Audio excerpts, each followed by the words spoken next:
I'd like to introduce Khalid El-Awady from CarIQ. He's going to take us through automating fleet payments with their technology. Thank you, John. Nice to meet everybody. My name's Khalid El-Awady. I work for a company called CarIQ. We work on allowing vehicles to make payments, which I'll show you a little bit about, with a little bit of a focus on the fleet aspect of things. And actually not a bad segue from the prior discussion that we just heard from BMW. We have some methods for authenticating vehicles that that you might find interesting. Do I need to share my screen, John, or do you control? No, yeah, they will control the slides. I think you just need to let them know to advance. Gotcha. Okay, right. Okay. Well, let's go into it.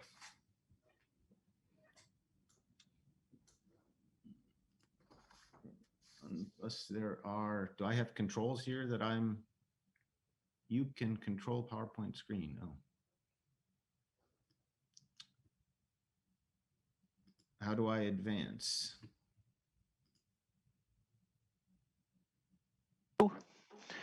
Use the arrow, please. Oh, there you go. Sorry. Thank you. There we go. All right. So to jump into it, and everything I'm going to talk about today, we do support consumer applications as well, although the value proposition is slightly different. And I'm going to focus on a fleet payment application today. So we believe that the key to one of the keys to enabling fleet payments today is machine banking, which is allowing the vehicle to initiate and perform transactions directly with merchants. And the value proposition from a fleet perspective is really all around the vehicle's data. Data is what you'll hear me emphasize quite a bit today. The fleet operators care a lot about what's going on at the vehicle level. They like more data is generally more for them. And today they also have a lot of difficulty in localizing information about payments at the level of the vehicle. And one of the things that can solve that problem is machine banking. And machine banking means that we allow the vehicle to be the transacting entity. We give it a payment account. We allow it through the cloud to connect and transact directly with any kind of a merchant that it might want to procure goods and services from. So anything from fuel, parking, tolls, insurance, electric charging, repairs. The great news is today, the vast majority of these merchants do have pathways that allow you to connect in through the cloud. And you can transact directly with them from the vehicle. The enabling technology for this is really around vehicle identity. So if we're going to give the vehicle an account and allow it to go to a merchant and perform transactions, then that vehicle, we're going to need to know who it is, and we're going to need to know how to authenticate that vehicle. And then we can do some additional things that are unique when we have access to vehicle data, such as validate the services that the vehicle has received. There's a lot you can do that beyond reporting, such as risk management, control for fraud and friendly fraud, all of which are important aspects of fleet payments as well. And I want to emphasize that point about, what's really different when the vehicle is the transacting entity versus a person doing it from inside the vehicle or through their phone. Those are very different kinds of transactions. And again, the main point will come back always, over and over again to the fact that a vehicle initiated payment can leverage data from the vehicle at the time of the transaction. And that's really the key difference from a person or a phone doing the transaction. One, you can enable differentiated experiences. You can have a native in-dash experience that you've created, especially if you're the OEM and control. When somebody is using a phone, the OEM is disintermediated from that experience. That experience is taking place on the phone, and that experience does not have access to the vehicle data. Um, uh, Usually, folks that are in the payments business when it comes to fleet vehicles are often familiar with things like level 2 and level 3 data. That's data that is collected sometimes at the time of the transaction. You know, like a driver might be asked to punch in to the keypad at a fuel dispenser their odometer or their driver ID or something like that, so that that information can be passed through with the payment. Or there's level 3 data, which is data that is generally collected after the fact and sent by the merchant through the payment networks back to the card issuer to share with the fleet. The main difference is we have access to the vehicle's current state and everything it needs, its past history, and its predicted future needs all at the time of the transaction while we are interacting with the merchant. And we can also open up a two-way pathway for communication with the merchant and pass back information that the merchant may be interested in sharing, such as loyalty, rewards, very relevant context-specific offers. And that's really the key difference between when you are involving the vehicle in the transaction versus you are disintermediated by another device like a phone. A couple other things just to mention. You know, we can include some very elaborate rules around, you know, how the car can transact, who it can transact with, dollar amounts. Vehicles and machines are very good at following rules. And that's very important for risk management, fraud control, elimination of chargebacks. It's really a game-changing approach.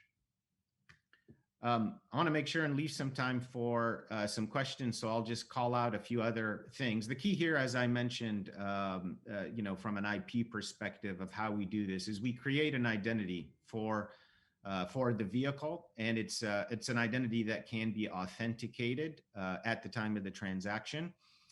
It also leverages vehicle data to do that, so it's basically a behavioral model of the vehicle. We call our technology KYM. You know, as sort of a play on KYC, know your customer.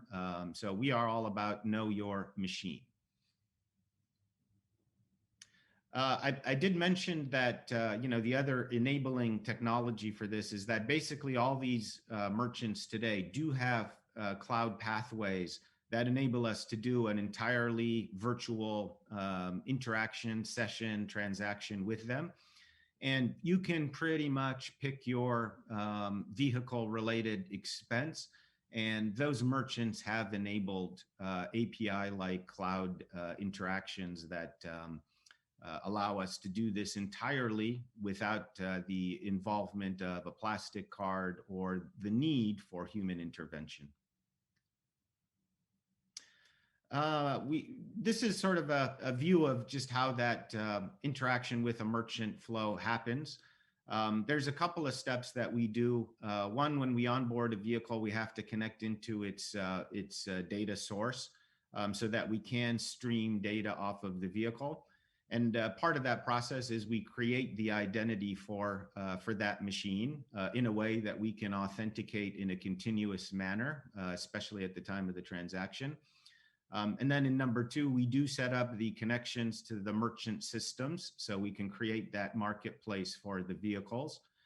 And then 3, 4, 5 is basically the transaction experience itself. We can detect the presence of a vehicle, for example, at a fuel station or some other merchant that it may want to transact with. We can initiate the session directly with the merchant on behalf of the vehicle. We can authenticate the identity of the vehicle for security purposes, request the service, complete the transaction, and after the fact, validate that service to prevent things like, you know, friendly fraud or, you know, other kinds of bad things. And this can happen entirely, as I mentioned, without the involvement of the driver. And one of the benefits you get from this is some pretty elaborate reporting, including things like a vehicle level ledger or P&L that can show you everything that vehicle has done. And that's really unique. Today, fleets have a lot of difficulty in localizing expenses down to the level of the vehicle.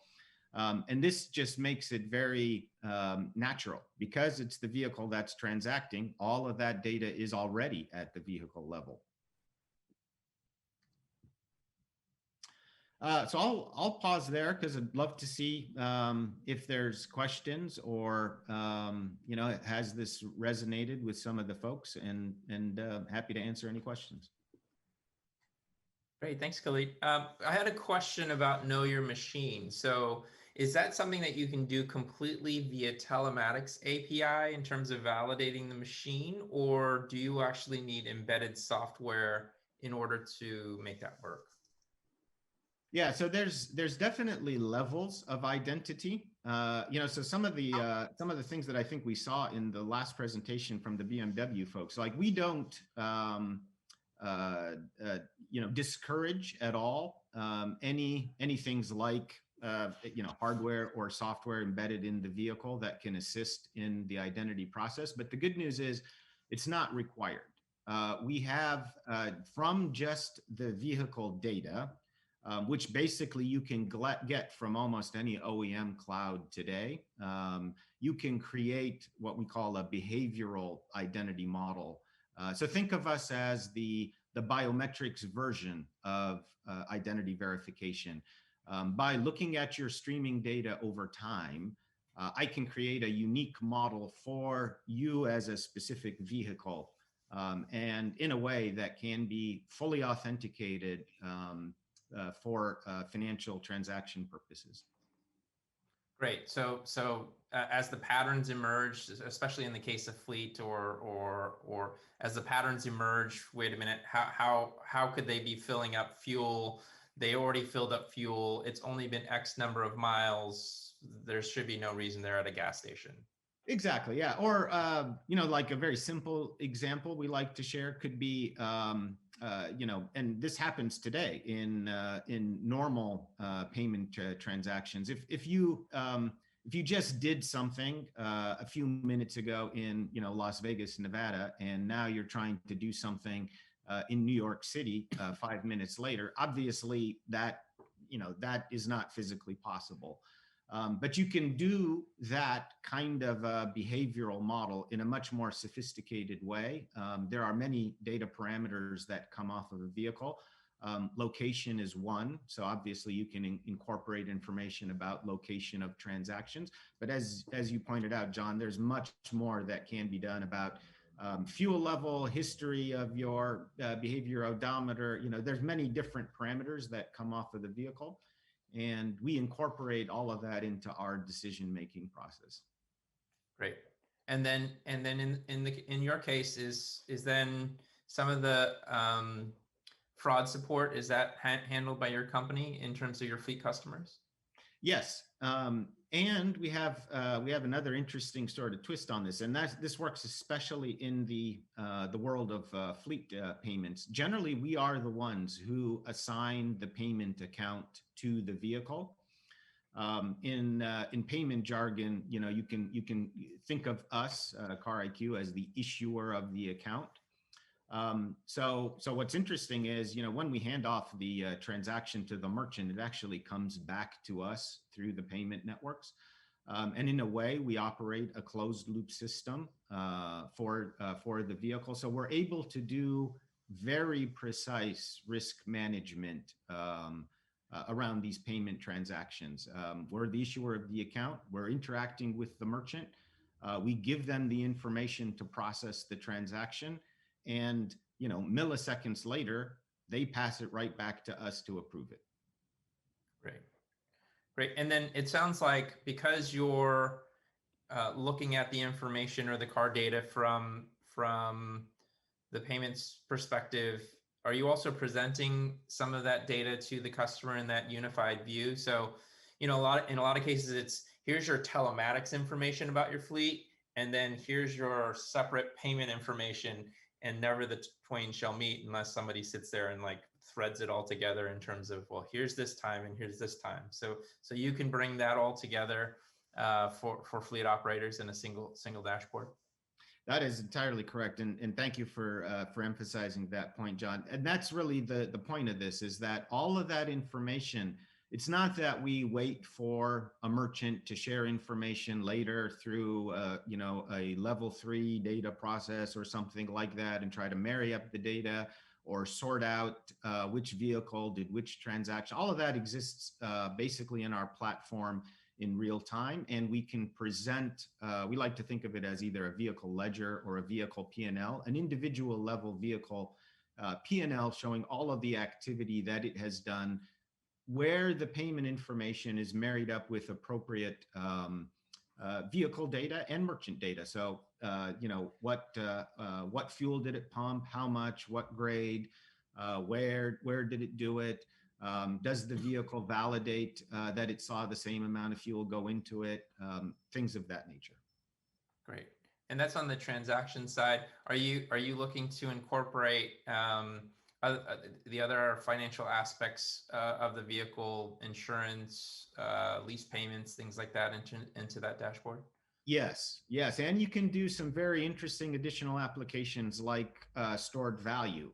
So one of the things that we found OEMs are quite interested in is you can sell a vehicle and include certain services and goods or services with the purchase. Think of it as like a set of tires or 6 months worth of fuel, something that has financial value that you can track. Maybe those transactions have to be done at your dealer service stations, or you have a preferred fuel vendor where you have to do these things. That stored value and that enforcement of rules around where the value can be used are all new applications that we can enable with this approach. Great. Yeah, I'm imagining new mixed use cases of fleet where you can imagine there's many fleets that just sit maybe over the weekend or after hours. But what if those fleet vehicles could then be used for ride sharing or for food delivery, right? And now, instead of a fleet that's just sitting there when it's unused during business hours, can be actually making the operator money if they're able to bring in new use cases. That's entirely correct. And the way we like to think of it is like these business models, other business models like shared asset business models, where a vehicle might be a shared asset, and it is incurring expenses by different users. It could also be earning funds. If somebody's like, let's say, multiple drivers using the same vehicle to do Uber-like or Lyft-like activities. And that vehicle might be receiving funds because it's earning money. It might be incurring expenses. And all of those things need to be divvied up in an appropriate way. So again, by giving the account at the level of the vehicle, you can make all of this stuff very operational. Great. Well, thank you for taking your time today to present your materials and the technology of your company. Thank you, John. Pleasure to do so. Pleasure to meet everybody. Thank you.